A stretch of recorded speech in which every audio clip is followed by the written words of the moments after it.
Yo näme aýtdy, näme? Gurulda jogap berdi sen sözüm, bala. Korrupsiya, paraxorluğa karşı görüşmek boyunca devlet siyasetini alıp barýar. Näme üçin?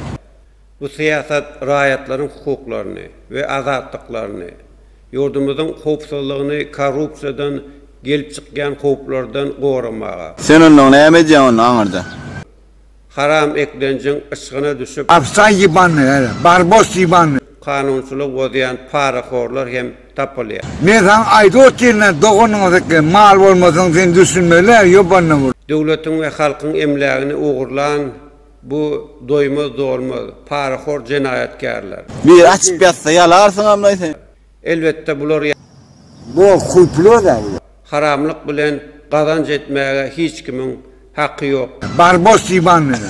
Ne zaman ayda oteline dokunun mal olmasın sen düşünmeler yobanına vur.